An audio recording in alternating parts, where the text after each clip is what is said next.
Hello అండి, అందరూ ఎలా ఉన్నారు? బాగున్నారా?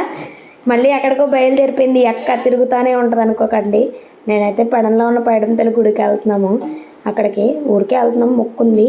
కొబ్బరికాయలు, అరటిపళ్ళు తీసుకున్నాం, గాజులు, చీర, పసుపు, కుంకుమ అన్నీ తీసుకున్నాం. మా ఆయన మా అన్నయ్య అయితే జ్యూస్ తాగుతున్నారు. సడన్గా మా అన్నయ్య కనిపించాడు పెడన్ రాగానే. అలా మా అత్త మా బావగారు బండి మీద అయితే వెళ్తున్నారు. చూడండి, గుడి తెలియని వాళ్ళకైతే దారండి. పెడన్ రాగానే గూడూరు రోడ్లోకి తిరగండి. కొంచెం గేట్ వస్తుంది, కొంచెం ముందుకెళ్ళగానే ఒక పెద్ద ఆర్చ్ అయితే వస్తుంది. ఆర్చిలోకి తిరగండి. తిరిగిన తర్వాత లెఫ్ట్ తీసుకోండి. లెఫ్ట్ తీసుకుంటే కొంచెం స్ట్రైట్గా వెళ్ళగానే గుడి ఉంటుంది.